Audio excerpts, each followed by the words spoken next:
Bienvenue dans Focus, nous sommes à Kinshasa, en République démocratique du Congo. Malgré l'impact du Covid, malgré les difficultés, le pays affiche une belle dynamique pour relever ses défis économiques et sociaux. Ici au Congo, 60% de la population a moins de 20 ans. C'est tout simplement l'un des pays les plus jeunes au monde. Et depuis 1 an et demi, l'école primaire est de nouveau gratuite pour tous. Une mesure qui a permis à près de 4 millions d'enfants de retrouver le chemin de l'école. Exemple concret dans cette école où les effectifs ont été multipliés par 2. Dans cette classe, la gratuité a considérablement amélioré le quotidien et l'optimisme des enfants. Je viens à l'école, je ne paye pas, on ne me chasse pas. Et qu'est-ce que tu veux faire comme métier?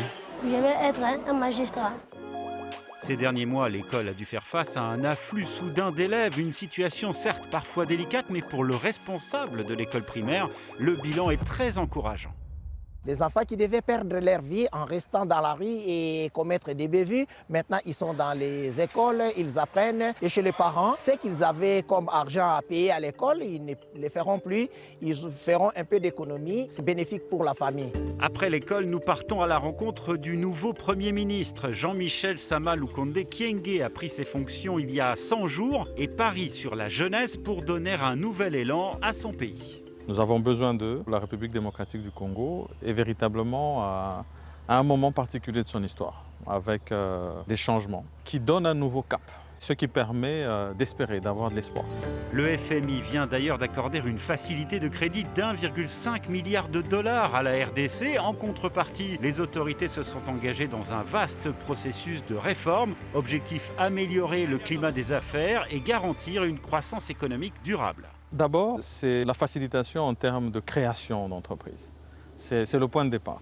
Ensuite, il y a autant d'instruments à côté. Ça veut dire la sécurité judiciaire sur laquelle il faut travailler. Et l'incitation finalement dans les domaines dans lesquels on voudrait voir de l'investissement.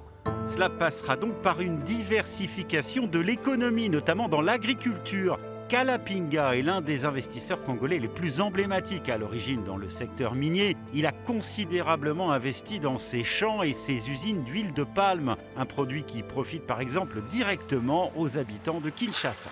Les 20 millions d'habitants sont principalement nourris avec des produits agricoles qui sont importés, mais nous avons la terre, nous avons le climat, nous avons les gens, en tout cas ce n'est pas la main-d'œuvre qui manque. Il y a bien sûr des défis à relever, trouver des investisseurs sur le long terme, modifier certaines règles légales ou encore développer les infrastructures. Cela dit, le pays dispose d'un atout majeur. Nous avons ce que moi je qualifie la plus belle, la plus longue et la plus grande autoroute du monde, le fleuve Congo. Autre secteur qui se développe, le numérique dans cette école. Comme dans plus de 6000 à travers le pays, les enfants et les professeurs utilisent School-App, une tablette éducative développée par une start-up congolaise. On a des interros, des exercices et au moment du confinement, on utilisait lorsqu'on restait à la maison. On peut faire des visioconférences en contact avec tous les enfants et l'enseignant, soit à l'école ou chez lui à la maison. Ça nous a permis de ne pas être en retard avec l'avancement des activités. C'était chouette. Le créateur de School-App a décroché plusieurs prix internationaux pour son innovation et même vendu son concept aux Seychelles. Une petite révolution également pour la qualité de l'enseignement au Congo. Doter une école publique d'une seule tablette School-App, c'est comme équiper cette école d'une bibliothèque scolaire. Et il faut préciser que cette solution peut tourner même dans une zone où il n'y a pas de réseau, où il n'y a pas d'électricité. Donc aucune zone n'est exclue. La stratégie est donc de parier sur les champions congolais, mais aussi de rendre le pays plus attractif pour des investisseurs étrangers. N'oubliez pas que la République démocratique du Congo, c'est ce grand pays au centre de l'Afrique, avec non seulement un marché interne important, parce qu'on parle de près de 100 millions d'habitants, mais c'est finalement 9 pays limitrophes et donc vraiment une courroie entre l'Afrique australe et puis l'Afrique du Nord et l'Afrique de l'Ouest. Le Congo affiche des prévisions de croissance de près de 5% pour 2021 et tous ceux que nous avons rencontrés nous ont parlé de leur même détermination à surfer sur cette nouvelle dynamique. Nous pouvons dire aujourd'hui au monde qu'au Congo, nous avons des jeunes qui s'acharnent à pouvoir donner une image favorable au pays. Donc nous voulons travailler pour continuer à transformer notre pays.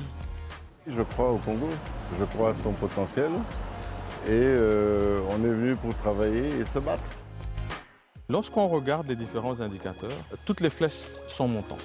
Tous les jours, nous prenons des décisions importantes qui vont dans le bon sens.